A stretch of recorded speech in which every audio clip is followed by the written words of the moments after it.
Hello friends, Rohit hair. आज आप लोगों का फीडबैक जो हम लोगों ने MCQ 1 लाया था, तो you people gave a very good feedback on the MCQ number 1।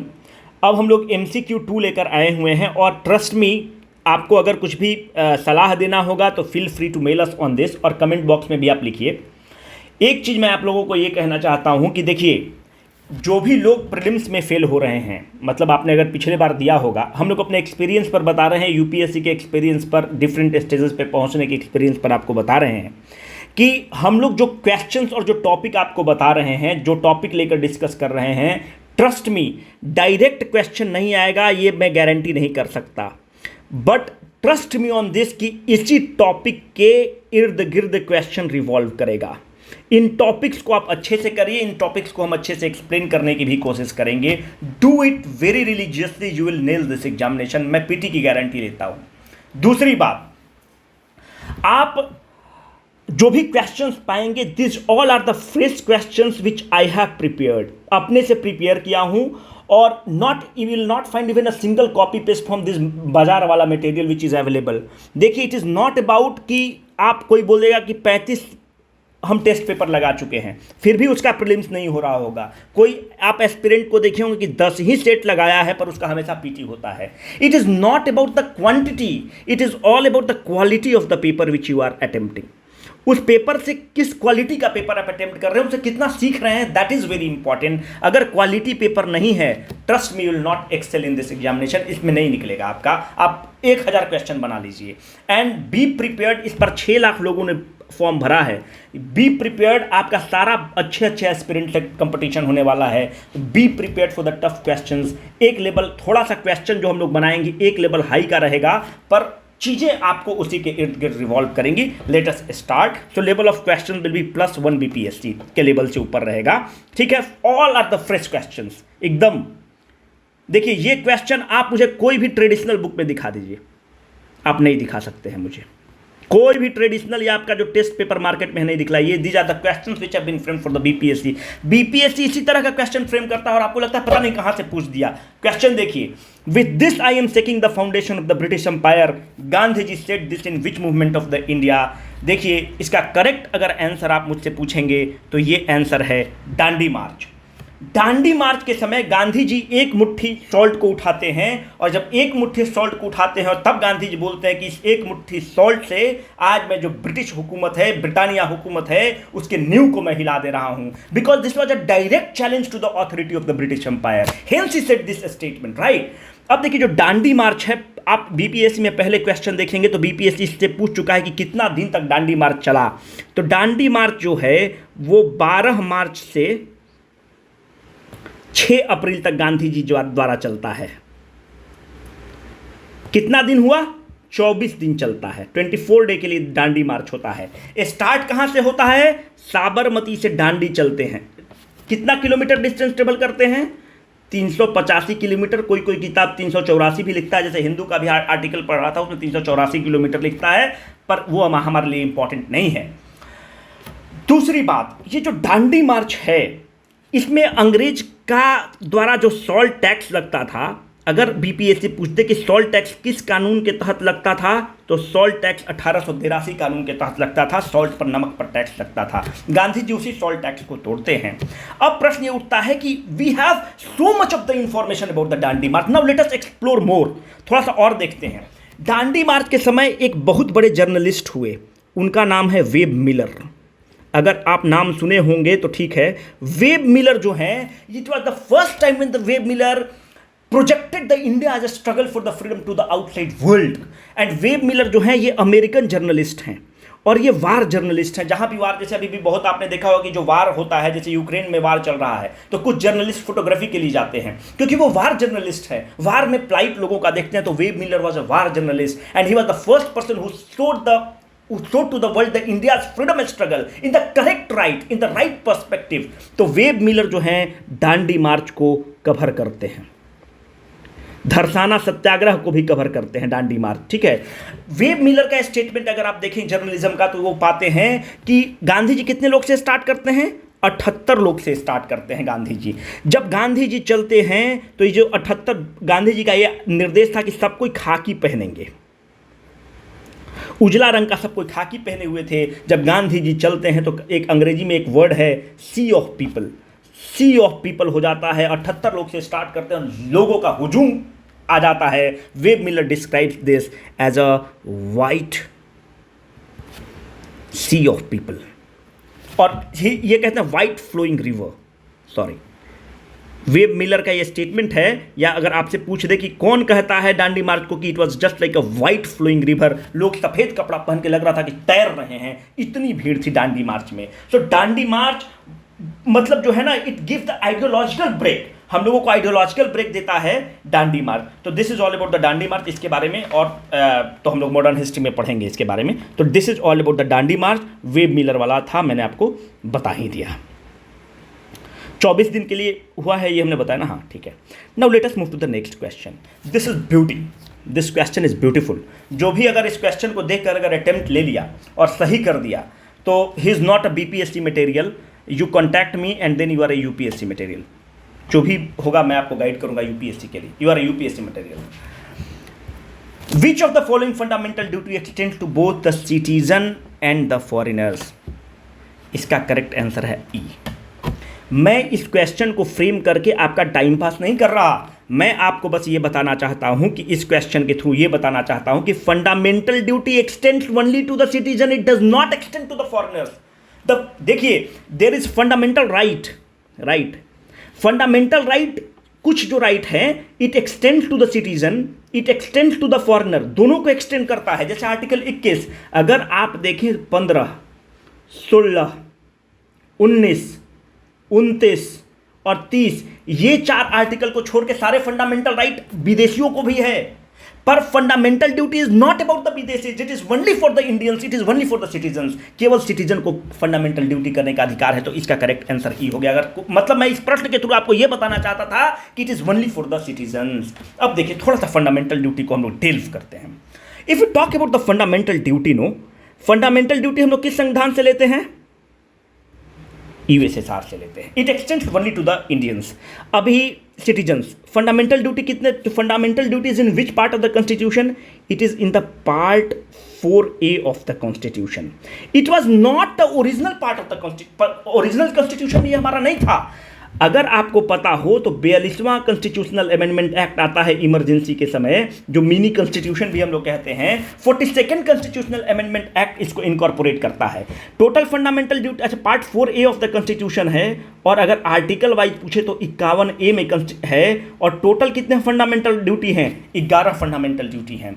This 42nd constitutional amendment act के थ्रू फंडामेंटल ड्यूटी को संविधान में ऐड किया गया हुआ है। देखिए कभी जब कमिटी पूछ लेता है तो fundamental duty is the outcome of स्वर्ण सिंह कमिटी, ठीक है,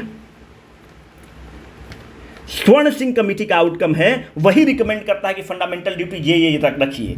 दूसरी बात देखेंगे कि 1999 में एक और कमेटी बनती है। देखिए इस तरह का प्रश्न पूछता है कि which of the following committee is related to the fundamental duty, तो आप केवल स्वर्ण सिंह आपको पता रहेगा। तो 1999 में एक और कमेटी बनती है जिसका नाम है बर्मा कमेटी। बर्मा कमेटी क्या कहता है कि जो फंडामेंटल ड्यूटी है ये आप पे इन्फोर्सिएबल नहीं है, मतलब ये नहीं है कि आपको करना ही करना है, ठीक है ना, इट इज नॉट इन्फोर्सिएबल। तो 1999 में बर्मा कमेटी कहता है कि इसको आप लीगल बना दीजिए, मतलब इन्फोर्सिएबल बना दीजिए, इसको लीगलिटी प्रोवाइड करिए, पर ऐसा नहीं किया गया, ठीक है। तो I have explicitly mentioned the Verma committee so that you should be in position to choose the right answer, है ना, कि आपको स्वर्ण सिंह सबको पता होता है, बर्मा कमेटी भी रहता है, तो वहां से पूछा जा सकता है। एक चीज थोड़ा सा और मैं आपको यहां पर बताते चलो, 42वां कॉन्स्टिट्यूशनल अमेंडमेंट एक्ट आ गया। कोई भी आप एग्जाम दीजिए तो 42वां कॉन्स्टिट्यूशनल अमेंडमेंट एक्ट जरूर आपसे पूछता है। देखिए 42वां कॉन्स्टिट्यूशनल अमेंडमेंट एक्ट इमरजेंसी के समय आता है 76 में। तो 42वां कॉन्स्टिट्यूशनल अमेंडमेंट एक्ट में क्या क्या किया जाता है? पहला बात यह है कि फंडामेंटल ड्यूटी को ऐड किया जाता है संविधान में। 42वें कॉन्स्टिट्यूशनल अमेंडमेंट एक्ट में प्रियम्बल में सोशलिस्ट को ऐड किया जाता है, सेकुलर वर्ड को ऐड किया जाता है, और इंटीग्रिटी वर्ड को ऐड किया जाता है, प्रियम्बल में ऐड किया गया, ठीक है। दूसरी बात, ये जो ट्रिब्यूनल्स आप देखते हैं कि जो ट्रिब्यूनल फलाना जज रिटायर किया, ट्रिब्यूनल का अध्यक्ष बन गया, जैसे सीएटी जो है सिविल सर्विसेज के लिए वो एक ट्रिब्यूनल है। तो ट्रिब्यूनल के गठन का भी प्राधिकरण ये एक नया पार्ट ऐड करता है 14A, और इसके तहत जो आर्टिकल है उसका नाम है आर्टिकल 323A। इसके तहत ट्रिब्यूनल का भी गठन किया जाता है, ट्रिब्यूनल ऐड किया जाता है जो सुप्रीम कोर्ट का जज सब बनते हैं। अगर आप देखें तो it is one of the Arun Jaitley का एक स्टेटमेंट बहुत फेमस है कि the pre retirement judgments are based upon the post retirement benefit. जो सुप्रीम कोर्ट के जजेस के बारे में कहा गया है, which can be seen easily in the case of the Ranjan Gogoi, he was the former Chief Justice of India, he is now the member of the Rajya Sabha. तो there must be a cooling period. आप अरुण मिश्रा को देखिए, national human right commission के अध्यक्ष बन गए। तो this tribunals are created and this tribunal was created by the 42nd constitutional amendment act. So there must be, mains के लिए मैं बता रहा हूं कि आप एक इसमें कंक्लूजन में ये लिख सकते हैं सलाह के तौर पर कि there must be a cooling off period for the supreme court जजेस before they join any tribunals. Tribunal join करने की ऐसा नहीं कि आज रिटायर हुए कल आप ट्रिब्यूनल के अध्यक्ष बन गए। कुछ तो आपको कूलिंग ऑफ पीरियड होना चाहिए, उसके बाद आप ट्रिब्यूनल के अध्यक्ष बनिए। तो ये बताना जरूरी था कि सोशलिस्ट। एक चीज और थोड़ा सा मैं आपको बता दूं, आई नो इट इज़ थोड़ा ज़्यादा बता रहा हूँ डिटेल में, पर ठीक है। देखिए, सोशलिस्ट सेकुलर और इंटीग्रिटी वर्ड को ऐड किया गया, but this makes our system, our constitution is all about the socialism. Directive principles of state policy क्या है? सोशलिस्टिक इंटेस्ट है। सेकुलर की बात आप करते हैं तो सेकुलर तो आर्टिकल 25 से लेके 28 क्या कहता है? It talks about the right to the freedom of the religion. When you are talking about the right to the freedom of religion, it is already a secular characteristic, no, but this secular characteristic was implicit, but with the addition of the word socialist, with the addition of the word secular and the integrity, it became explicit। ठीक है, साफ साफ mention हो गया। ऐसा नहीं था कि हमारा सोशलिस्ट टेस्ट का नहीं था, पूरा DPSP socialistic in the nature है। आर्टिकल 25 से 28 कहता है कि आप मुसलमान हैं तो आप अपने धर्म को फॉलो करिए, सिख को अपना को करें, हिंदू को हिंदू करें। तो it is already there, secular तो था ही, पर इसको एक्सप्लिसिट कर दिया गया by the 42nd constitutional amendment act. So this is what I wanted to emphasise upon this. फिर ज़्यादा हो जाएगा, और पॉलिटी में तो यार थोड़ा इंटरेस्ट ज़्यादा है तो ज़्यादा डीप में चले जाएंगे, sorry. Which journalist wrote the India's struggle for independence in its original and the true form? Answer is web Miller. अभी मैं आपको बताया, वेब मिलर डांडी में देखिए ये वही है, most talked about the man in the world. एकदम ट्रू सेंस में इंडिया फ्रीडम स्ट्रगल को वेब मिलर करते हैं। This is a very important question for you. ठीक है, ये सब बहुत ही सुंदर क्वेश्चन है। वेब मिलर के बारे में आपको बता चुके हैं, समय नहीं देंगे। देखिए, इंडिया फर्स्ट म्युनिसिपल, देखिए बीपीएससी में क्या है ना कि कुछ फैक्चुअल क्वेश्चन है, तो हम फैक्चुअल क्वेश्चन को भी ले रहे हैं कि हम लोग ऑफ शूट नहीं हो जाए। India first municipal corporation was setup in, correct answer is 1688। ठीक है, थोड़ा सा डिस्कस करते हैं। देखिए, होता क्या है कि 1688 में कहाँ पे होता है? मद्रास में होता है, अभी का चेन्नई। अच्छा ये बताइए, मद्रास को एंशिएंट पीरियड में क्या बोला जाता है? मद्रास को सेंट, वहाँ पे चर्च है, सेंट फोर्ट जॉर्ज। अब यही लगे हाथ ये बता दीजिए, कलकत्ता को क्या कहते हैं एंशिएंट टाइम में, मतलब ब्रिटिश ईस्ट इंडिया कंपनी के समय? सेंट फोर्ट, ये सब चर्च थे। ठीक है, विलियम्स। ठीक है, पहला म्युनिसिपल कॉर्पोरेशन, फैक्ट है, कुछ नहीं कर सकते हैं, 1688। कुछ फैक्ट डालेंगे। Largest fresh water lake of India is Dal lake, Wular lake, Chilka lake, Kabartal lake. The correct answer is Wular lake. पर यहाँ पे देखिए, फ्रेश वाटर मतलब क्या होता है? मीठा पानी, है ना। तो उलर लेक फ्रेश वाटर लेक है। तो डल लेक को क्या कहते हैं? Dal lake is Jammu and Kashmir में है, और डल लेक को लेक ऑफ फ्लावर्स भी बोलते हैं। और डल लेक को अगर आप देखें तो डल लेक को लेक ऑफ फ्लावर, और इसको कहते हैं jewel in the crown of the Kashmir. ये भी एक इंपॉर्टेंट फैक्ट है कि it is called as the jewel in the crown of the Kashmir. Chilka lake जो है ना, it is Asia's largest brackish water lake. Asia's largest brackish water lake. What is brackish water? Brackish water मतलब होता है कि यहाँ पे मीठा पानी और यहाँ पे समुद्र का पानी जहाँ पे मिलता है, तो उसको आप बोलते हैं ब्रैकिश वाटर। जैसे कि अगर आप चिल्का लेक देखें तो एक नदी है दया नदी। चिल्का लेक कहाँ है? उड़ीसा में है। तो चिल्का नदी, दया नदी आकर मिलती है बे ऑफ बंगाल से, तो ये ब्रैकिश वाटर लेक बन जाता है। तो it is Asia's largest brackish water lake. और चिल्का में ही एक है नलबंदा बर्ड सेंचुरी। ठीक है, नलबंदा बर्ड सेंचुरी चिल्का में ही है। हम कंवरताल के बारे में बेसिकली आपको बताना चाहते थे। कंवरताल लेक जो है ना, इसको बिहार का पहला रामसर साइट है। ठीक है, कितने नंबर का है? 39वां रामसर साइट है। भारत में फरवरी तक अभी कितने रामसर साइट हैं? 10 जोड़ दीजिए, 49 रामसर साइट है, वो एडिशंस होते रहता है। ठीक है, तो 49 रामसर साइट्स हैं। ठीक है, ये बताइए कि जो रामसर साइट है ये किस चीज़ के लिए है? This is for the wetland conservation. ठीक है, रामसर जगह कहाँ है? ईरान में जगह है। ईरान में अगर आप देखेंगे ना, जो कैस्पियन सी है, कैस्पियन सी के एकदम एकदम मुंह पर है, मुहाने पर है। ठीक है, तो कैस्पियन सी को कौन कौन देश बॉर्डर करता है? उस देश का नाम है तारिक। जो तारीख पे तारीख है ना, उससे याद रखिएगा। T4 Turkmenistan, not Turkey. A4 Azerbaijan, R4 Russia, I4 Iran, K4 Kazakhstan. तो ये कैस्पियन सी को सराउंड करते हैं। कंवरताल लेक कहाँ है दोस्त? बेगूसराय में है। ठीक है, ये हम लोग को तो पता ही होना चाहिए। ठीक है, ये हम लोग, चूंकि हम इसको डिस्कस कर चुके हैं अपने इकोनॉमिक सर्वे वाला में और ज्योग्राफी वाले सेगमेंट में, तो इसमें हम ज़्यादा वक्त आपको नहीं देंगे। ठीक है, तो इतना काफ़ी है। थोड़ा सांभर लेक के बारे में बता दें क्या? छोड़ी, बाद में सांभर लेक को बताएंगे। विच of the following does not find mention in the rule book of the Indian parliament? This is superb question. ठीक है, ये शानदार क्वेश्चन है। इसका आंसर है 0R। देखिए, होता क्या है कि क्वेश्चन आवर तो मेंशन है रूल बुक में। अगर आप एग्जैक्टली पूछे तो चैप्टर 7 ऑफ द पार्लियामेंट का जो रूल बुक है उसमें देखेंगे तो है क्वेश्चन आवर की जिक्र। देखिए, अगर पार्लियामेंट बैठता है 11 बजे से यूजुअली बैठता है, the first hour of the parliament is a question hour. इसमें स्टार्ट क्वेश्चन पूछे जाते हैं, अनस्टार्ट क्वेश्चन पूछे जाते हैं। स्टार्ट क्वेश्चन वो क्वेश्चन होता है जिसमें मिनिस्टर आंसर करते हैं। Unstarred question usually, start question की संख्या 20 होती है, अनस्टार्ट क्वेश्चन की संख्या यूजुअली 40 होती है, फिर अनस्टार्ट क्वेश्चन का आपको आंसर दे दिया जाता है।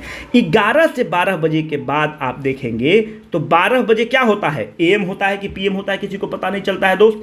तो 12 बजे के बाद वाला जो पीरियड होता है ये इंडिया का इनोवेशन है। ठीक है, this is the India's innovation. India का इनोवेशन है और इंडियन इनोवेशन में 12 बजे के बाद आप 0 आवर कहलाया जाता है और इसमें आपको जो मन करे आप वो क्वेश्चन पूछ सकते हैं बिना नोटिस दिए हुए। दिस इज इंपॉर्टेंट, बिना नोटिस दिए हुए आप प्रश्न को पूछ सकते हैं। Correct answer is 0 hour. Bharat के ही संविधान में ऐसा प्रावधान है। Idea of the residual power of the centre in the Indian constitution is taken from which country? This is also superb. Answer is Canada. देखिए, हम लोग का जो देखिए, कनाडा के बारे में एक चीज याद रखिए, जो भी सेंटर और स्टेट के रिलेशनशिप से मैटर है वो हम कनाडा के संविधान से लिए हुए हैं। सेंटर और स्टेट का संबंध को रिलेटेड चीज है, ऐसे याद रखिए। जैसे गवर्नर किसका रिप्रेजेंटेटिव है? गवर्नर केंद्र का रिप्रेजेंटेटिव जो स्टेट में है, तो appointment of the governor is taken from the Canadian constitution. देखिए, हम लोग का जो संविधान है, आवर संविधान is federal in nature, but it is tilted towards whom? It is tilted towards the centre. कैसे? अगर सरकार ने इमरजेंसी लगा दिया तो क्या हो गया? पूरा पार्लियामेंट अपने हाथ में ले लिया। सो इंडियन कॉन्स्टिट्यूशन और the Indian structure is federal in the nature, but it is having some striking unitary characteristics, right? तो वो भी जो हम लोग स्ट्रक्चर लेते हैं, जो फेडरल स्ट्रक्चर, जैसे हम लोग बोलते हैं कि अगर जो 7th शेड्यूल में कौन चीज़ यूनियन लिस्ट में है, स्टेट लिस्ट में है, ये पूरा एग्जॉस्टिव लिस्ट तो है नहीं।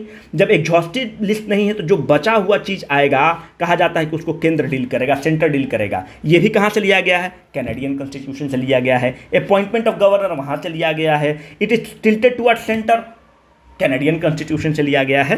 तो this is all about the Canadian. तो residual power of the centre in the case of the matters which are not listed in the 7th schedule, Canada constitution. देखिए भाई, जो फुटबॉल प्रेमी हैं इसका जवाब दीजिए। आप 20-22 सोच रहे होंगे, हम थोड़ा सा एक कदम आगे बढ़े हैं। 20-22 का फीफा कहाँ हो रहा है दोस्त? ये सब आप लोग पढ़े होंगे, कतर।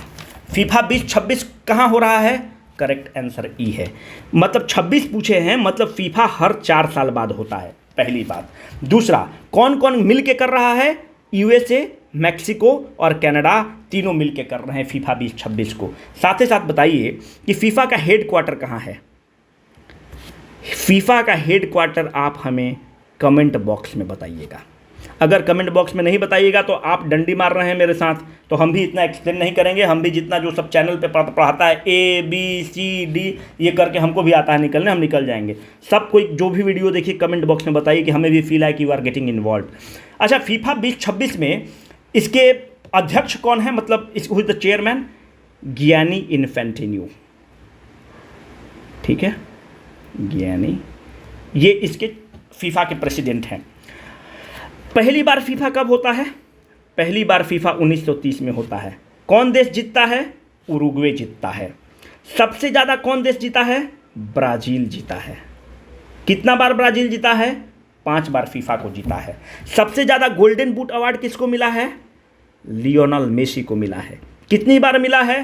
6 बार मिला है। देखिए मेसी फैन है हम लोग, और थोड़ा आपको बताएंगे। अभी हाल में मेसी को अवार्ड मिला है, इसको अवार्ड मिला है बैलन डी और अवार्ड। ये फ्रेंच न्यूज़ एजेंसी हैं, वो मेसी को दिए हैं बैलन डी और अवार्ड। फ्रेंच न्यूज़ एजेंसी है, अभी हाल में मिला है मेसी को। आप कमेंट बॉक्स में बताइएगा, ठीक है, थोड़ा सा एग्जैक्ट जगह बता दीजिएगा। वैसे मैं आपको इशारा कर देता हूँ कि स्विट्जरलैंड में जगह है, ठीक है। अब जो होशियार लोग हैं वो बता देगा। अब जो क्रिकेट अगर आप असल फैन है ना, तो फिर तो ये आपको बताना चाहिए, नहीं तो फिर पाप लगेगा। India batsman who has hit 500 sixes. Virat Kohli दिया हुआ है, विराट कोहली मत मार देना भाई, रोहित शर्मा इसके आंसर। अच्छा ये बताओ यार कि पहला बैट्समैन जो 150 सिक्स कौन मारता है? Martin Guptill. किस देश के हैं मार्टिन गुप्टिल? न्यूजीलैंड, ठीक है। अच्छा, रोहित शर्मा का एक और क्रेडिट बहुत शानदार है। वनडे इंटरनेशनल में सबसे ज़्यादा रन बनाने वाला कौन खिलाड़ी है? रोहित शर्मा, 264 रन बनाते हैं। अब बताइए किस देश के खिलाफ मैच था? देखो क्रिकेट फैन मेरे अंदर वाला जाग गया है, श्रीलंका के खिलाफ मैच था। कहाँ पे हुआ था? कलकत्ता में हुआ था, ठीक है। तो सबसे ज़्यादा रन रोहित शर्मा बनाया है, 264 रन, इससे ज़्यादा जरूरत नहीं है। Chief of the naval staff at present is, एकदम फैक्चुअल क्वेश्चन है। अभी थे करमबीर सिंह, अभी हो गए हैं CR Harikumar. Who is the president of the Asian cricket council? बताओ, अभी एकदम ताज़ा एकदम फ्रेश क्वेश्चन है। देखो सबसे विश्व के काबिल आदमी जो हैं इसके भी अध्यक्ष बने हैं। इतना बढ़िया आदमी अभी धरती पर कोई नहीं है। अगर आप इनका एक वीडियो देखिएगा कि अंग्रेजी पढ़ रहे हैं, मतलब इतना देश का मोस्ट मेरिटोरियस पर्सन इसके अध्यक्ष बने हैं, most meritorious person of the country. ये माननीय अमित शाह जी के सुपुत्र हैं, जय शाह जी। इनको एक अभी आप वीडियो देखिएगा यूट्यूब पे, इनको पढ़ने के लिए दिया गया था ABCD करके, इसको राग करके पढ़ रहे थे अंग्रेजी में। सब डिजास्टर है, मेधा के साथ मजाक है। आप इतने मेरिटोरियस होकर BPSC के लिए तैयारी करिए, इंटरव्यू में जाके UPSC में छटिए, और ये सब देखिए एशिया क्रिकेट काउंसिल का अध्यक्ष बना हुआ है, born with a golden spoon they are. Which of the following committee is not related to the panchayat? देखो यार पंचायती राज सिस्टम थोड़ा सा बोरिंग है, पर याद रखना यार पंचायती राज सिस्टम से हमेशा क्वेश्चन पूछता है। आप थोड़ा सा पढ़ लीजिएगा ना, इसका हो जाएगा। विच of the following is not related. देखिए थोड़ा सा यहाँ पे मैं आपको डिसीव करने की कोशिश किया हूँ, ठीक है। इसका करेक्ट आंसर डी है। ये अभिषेक मनु सिंघवी अभी राज्यसभा के सांसद हैं, कांग्रेस पार्टी के हैं। इनके पिताजी भारतीय जनता पार्टी में थे, इनका नाम था लक्ष्मी मल सिंघवी, उनकी कमेटी थी। अभिषेक मनु सिंघवी की कमेटी नहीं थी, LM सिंघवी थी। देखो होता क्या है पंचायती राज सिस्टम में, पंचायती राज सिस्टम का जो परिकल्पना है पंडित नेहरू की परिकल्पना है। तो जो पंचायती राज सिस्टम में अगर आप देखेंगे तो पंचायती राज सिस्टम 1959 में पहली बार कौन राज्य करता है? राजस्थान। राजस्थान में कौन जिला करता है? नागौर। उसके बाद जो सेकंड पंचायती राज व्यवस्था होता है वो आंध्र प्रदेश फॉलो करता है, ठीक है। तो पहला जो कमेटी बनता है वो है बलवंत राय मेहता कमेटी बनता है। बलवंत राय मेहता 1957 में ये कमेटी बनता है। फिर 20 साल जोड़ दीजिए, जनता पार्टी की सरकार आ जाती है 77, फिर जोड़ दीजिए 85, और फिर हो गया 86। 57 में बलवंत राय मेहता कमेटी पहली बार बनेगा। बलवंत राय मेहता कमेटी बोलेगा कि 3 टियर का स्ट्रक्चर रखिए। 1977 में अशोक मेहता कमेटी बनेगा। अशोक मेहता कहेगा 2 टियर स्ट्रक्चर रहिए, ये बेकार कमेटी है। GVK राव प्लानिंग कमीशन के मेंबर है, उनके अंदर की कमेटी है। 86 में LM सिंघवी कमेटी बनेगा। LM सिंघवी कहेगा कि इसको कॉन्स्टिट्यूशनल स्टेटस दे दीजिए पंचायती राज को, और आप देखते हैं कि फिर 73rd कॉन्स्टिट्यूशनल अमेंडमेंट एक्ट आता है and Panchayati Raj system is given the constitutional status. Balwant Rai Mehta क्या कहते हैं कि there should be 3 tier structure. एक जिला हो, ब्लॉक हो और गांव हो तो 3 टियर स्ट्रक्चर हो गया। अशोक मेहता कमेटी बोलते हैं कि एक जिला स्तर पे रहे और कुछ गांव को मिला के मंडल बना दीजिए और वहां पर एक पंचायती राज व्यवस्था हो। तो ये 2 टियर स्ट्रक्चर की बात करते हैं। और ये जो है ना GVK राव, ये गोल मोल जो प्लानिंग कमीशन के मेंबर हैं, गोल मोल बात करते हैं, हाँ ये भी कर दीजिए, ये भी कर दीजिए, पर कुछ कॉन्क्रीट नहीं देते हैं। लक्ष्मी मल सिंह भी एक अच्छा देते हैं कि इन पावर्स इनको देना होगा। This powers have to be a constitutional one, and hence we got the 73rd Constitutional Amendment Act which talks about the पंचायती राज व्यवस्था। ठीक है। Which island is called as the Galapagos of the Indian Ocean? This is beautiful. Answer is Socotra. बहुत सुंदर question है। देखिए Socotra कहाँ है, पहले देखिए सोकोत्रा यहाँ पे है, Socotra island. So Socotra island is in which? It is the part of the Indian ocean. Socotra island किसके अधीन है? इट इज अधीन, किसके अधीन है?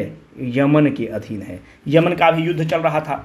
दूसरी बात देखिए ना कि यहाँ पे गल्फ ऑफ एडन है। गल्फ ऑफ एडन ये एक ट्रेड रूट है, ठीक है। तो ये ट्रेड रूट है, तो गल्फ ऑफ एडन के पास ये वाला जो पार्ट है ना, इसको आप कहते हैं horns of Africa. This is called as the horns of Africa. अब मैं एक चीज और आपसे पूछता हूं, इस पर एकाधिकार किसका है? यमन का है। हॉर्न्स ऑफ अफ्रीका में कौन कौन देश है? याद रखिएगा सीड से, ठीक है, seed. S for Somalia, E for Eritrea, this E for Ethiopia, this D for Djibouti. Seed से याद रखिएगा, हॉर्न्स ऑफ अफ्रीका है। देखिए इतना खूबसूरत जगह है सोकोत्रा आइलैंड की, इसको it is a UNESCO world heritage site. ये सब पेड़ देखिए, इसको कहते हैं blood dragon tree. This is called as the blood dragon tree. ठीक, इतना खूबसूरत जगह है, तो अगर कहीं घूमना हो तो वहां पे जाइए। This is called as the Galapagos of the Indian Ocean, ठीक है, सोकोत्रा को कहा जाता है। ठीक है, लोकेशन आप देख लीजिएगा। Who wrote the book the economic history of India? बताइए। Correct answer is RC Dutt. देखिए RC दत्त की बुक है इकोनॉमिक हिस्ट्री ऑफ इंडिया। दादा भाई नरोजी की बुक है poverty and un British rule in India. Poverty and un British rule in India कब लिखते हैं दादा भाई नरोजी? 1901 में लिखते हैं। ठीक है। RC दत्त जो है, ये इनको कहा जाता है कि he is the father of economic nationalism. जैसे अभी राष्ट्रवाद की घुट्टी लोग पी के हैं ना, नेशनलिज्म। जैसे राष्ट्रवाद की घुट्टी में ये अर्थशास्त्र का राष्ट्रवाद है उस समय का। क्या है अर्थशास्त्र का राष्ट्रवाद? बोलते हैं कि भारत का विकास हो पर विदेशी पैसा से नहीं हो, भारत का विकास स्वदेशी की पैसा से हो, क्योंकि जो विदेशी लोग जो निवेश करते हैं उनका मकसद होता है कि यहाँ से फायदा कमाकर फिर चले जाएं। तो मतलब कहने का मतलब his book is more about the economic nationalism and that to the growth of the Indian economy through the Indian money, right? Hence he is called as the father of the Indian economic nationalism. MG Ranade, RC Dutt और दादा भाई नरोजी ये सब एक ही period के हैं, ये भी याद रखिएगा। इनकी जो कृतियां हैं 1900 लेके 1910 के आसपास है। MG रनाडे की जो कृति है उसका नाम है essay on colonisation. Essay on colonisation, ये MG महादेव गोविंद रनाडे की कृति है। Choose the correct incorrect statement from the following. Incorrect है। COP 26 happened at Glasgow, correct statement है दोस्त। COP conference of the parties है, ये ग्लासगो में UK में हुआ है। ये ज्वाइंट चेयरमैनशिप में हुआ है, किसके किसके? यूनाइटेड किंगडम और इटली के। ठीक है। Amrut schemes like Amrut portal has been launched by the department of the forest, बिल्कुल नहीं, ये नीति आयोग का है। इसमें क्या है ना कि अमृत पोर्टल एक लॉन्च किया गया है, उसके तहत क्या है कि एक हमने पोर्टल बना दिया है। अगर आप इलेक्ट्रिक व्हीकल खरीदते हैं, इलेक्ट्रिक कार खरीदते हैं, तो सरकार कितनी इंसेंटिव दे रही है, सब्सिडी दे रही है, सारा चीज जाकर आप यहाँ पे लर्न कर सकते हैं। तो it is launch by the NITI Aayog in collaboration with the United Kingdom government. So this statement is correct. Schemes like FAME or STEP, बिल्कुल ये स्टेटमेंट सही है। तो करेक्ट इसमें हो गया Bombay, Bombay is the answer. ये इनकरेक्ट स्टेटमेंट है, डिपार्टमेंट ऑफ फॉरेस्ट का स्टेटमेंट नहीं है। यार एक फैक्चुअल बेस्ड क्वेश्चन है, फैक्ट बेस्ड क्वेश्चन है, थोड़ा सा फैक्ट भी डालना होगा। Roasting process it is a metallurgical process which is related to the sulphide ores. Sulphide ores का मेटालर्जिकल प्रोसेस है। उदाहरण के तौर पर अगर आप देख लीजिए तो जिंक सल्फाइड है, इसको आप एक्सेस ऑक्सीजन में हीट कर दीजिए तो क्या मिल जाएगा? Zinc oxide plus sulphur dioxide, this sulphur dioxide can be use to make what, sulphuric acid. ठीक है, इस इक्वेशन को मैं बैलेंस नहीं किया हूँ, ठीक है, बैलेंस कर लीजिएगा। तो कुछ नहीं याद रखना है कि रोस्टिंग प्रोसेस जो है सल्फाइड ओर के केस में इस्तेमाल किया जाता है। अब देखिए सुंदर क्वेश्चन है, who said that DPSP are the moral precepts of the authorities of the state? Answer is B N. Rau. B N. Rau जब कॉन्स्टिट्यूशन बनता है तो उसके कॉन्स्टिट्यूशनल एडवाइजर होते हैं बी.एन. राव। थोड़ा सा हम लोग डायरेक्टिव प्रिंसिपल्स ऑफ, देखिए directive principles of state policy के बारे में ये मेंस में आप बहुत अच्छा कोट कर सकते हैं, ठीक है। मेंस में यूपीएससी वाला में हम लोग थोड़ा इसको कलेक्ट करके रखते हैं कि ग्रैनविल ऑस्टिन जो है बहुत ही फेमस पॉलिटी वाले मैटर पे बोलते हैं कि it is aimed at furthering the goals of the social revolution. ये कैसे होता है इसको हम आपको एक्सप्लेन अभी कर देंगे। देखिए directive principles of state policy के बारे में जगह नहीं है, थोड़ा सा मैं आपको बताते चलूँ।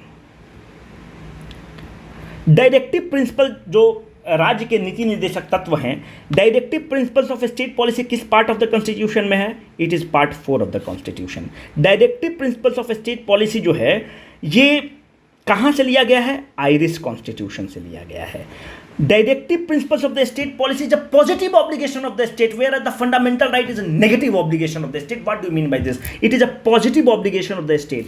ये क्या, जैसे फंडामेंटल राइट में आप ये कहते हैं the state can not discriminate on the basis of the race, religion, caste. तो क्या कह रहा है, उसका टोन क्या है? Can not, state can not, आप नहीं कर सकते हैं। So it is a negative obligation of the state. DPSP कहता है कि positive obligation of the state. जैसे कि अगर आप आर्टिकल 51 देखें तो डीपीएसपी में कहता है कि state should work to create the international peace and harmony. State should work to create, मतलब क्या करना चाहिए राज्य को। It is a positive obligation of the state, hence the DPSP is a positive obligation of the state, fundamental right is a negative obligation of the state. ठीक है, अब देखिए directive principles of state policy में ज़्यादा आपको नहीं पढ़ना है, पर कुछ 2-3 चीज़ याद रखिएगा, कभी जब आपसे पूछ लेता है। पहला अगर आप देखें तो अभी देश का जो माहौल चल रहा है उसके हिसाब से पहला हम लोग देख लें कि डीपीएसपी में 44 है। वो कहता है कि यूनिफॉर्म सिविल कोड, इस पर खूब डिस्कशन हो सकता है, आप बोलिएगा तो रख लेंगे। 44 कहता है uniform civil code. Article 49 DPSP का पार्ट है। आर्टिकल 50 और आर्टिकल 51, यही 4 चीज़ याद रखो दोस्त। आर्टिकल 49 कहता है कि state should work to protect our monuments. अगर आप बोध गया जा रहे हैं तो आप भी प्रोटेक्ट करिएगा, मॉन्यूमेंट्स को प्रोटेक्ट करना चाहिए। आर्टिकल 50 कहता है कि ये जुडिशियरी है, ये एग्जीक्यूटिव है, there should be the separation between the judiciary and executive. Article 51 Bharat एक देश है जो कहता है कि state should work to create the international peace and harmony. ये सब चीज़ को जब मेंस में आप आंसर लिखेंगे ना तो इसको कोट करेगा इंटरनेशनल रिलेशन पे। ये तो हमारे संविधान में निहित है कि हमको तो इंटरनेशनल पीस एंड हार्मोनी पे काम करना चाहिए स्टेट को, तो हम लोग एग्रेसर तो हो ही नहीं सकते हैं, हम लोग तो किसी देश पर चढ़ाई तो कर ही नहीं सकते हैं, क्योंकि हमारे तो डीपीएसपी में मेंशन है भैया कि आर्टिकल 51 कहता है कि इंटरनेशनल पीस एंड हार्मोनी आपको क्रिएट करना है। देखिए Granville Austin appoint the directive principles are furthering the goals. क्यों? क्योंकि डायरेक्टिव प्रिंसिपल जो है ये लीगली नहीं बाउंडिंग है, सरकार के लिए ये सुझाव है, सरकार के लिए सरकार को क्या करना चाहिए, पर सरकार के लिए बाध्यकारी नहीं है। इसीलिए ये स्टेटमेंट इनके द्वारा कहा गया है, ग्रैनविल ऑस्टिन का फेमस स्टेटमेंट है। Bomb dropped on the Nagasaki was made up of plutonium. देखिए 2 जगह बॉम्ब गिराता है, Hiroshima, Nagasaki. Hiroshima 7th largest city रहता है जापान का। हिरोशिमा को कब गिराता है? 6 अगस्त 1945। अमेरिका ये 3 दिन बाद 9 अगस्त 1945 को गिराएगा।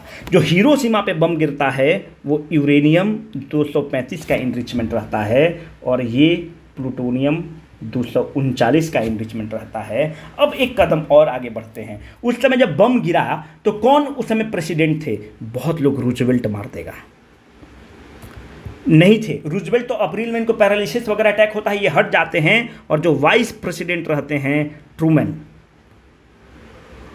ये यूनाइटेड स्टेट्स के प्रेसिडेंट रहते हैं और यही ऑर्डर करते हैं बम गिराने के लिए। थीम ऑफ 110 बिहार दिवस अभी वाला पूछ रहे हैं भाई, अभी जो हाल में मना है कल परसों 22 मार्च 2022 को कैलाश खेर आया था पटना में। थीम क्या है? जल जीवन हरियाली। मैं इसलिए इसको पूछा हूँ क्योंकि 109वां का भी थीम है जल जीवन हरियाली। ठीक है, ये बिहार दिवस से रिलेटेड है। अब देखिए बिहार कब बनता है, ये सब हम मॉडर्न हिस्ट्री में आपको बता चुके हैं। ये लास्ट क्वेश्चन है क्या? ठीक है, तो थोड़ा सा बता देते हैं, अभी समय है 34 मिनट हुआ है। बिहार दिवस में क्या है कि देखिए बिहार कब बनता है। देखिए 3 जो पढ़े हैं पहले आप देख लीजिए, मॉडर्न हिस्ट्री में खूब डिटेल में बताया। 1877, 1903 और 1911 3 दिल्ली दरबार होता है। ये दिल्ली दरबार लिट्टन के अंदर होता है। 1903 वाला करजन के अंदर होता है। 1911 वाला हार्डिंग के अंदर होता है। याद रखिएगा कि एक और है हार्डिंग 1। ये हार्डिंग 1 अलग हैं। हार्डिंग 1 जो है ये 1844 से 48 के बीच में है। ये जो हार्डिंग 1 है यही संडे को पहली बार जो छुट्टी डिक्लेयर किया जाता है, ये हार्डिंग 1 के समय यही डिक्लेयर करते हैं। ये हार्डिंग दूसरे हैं।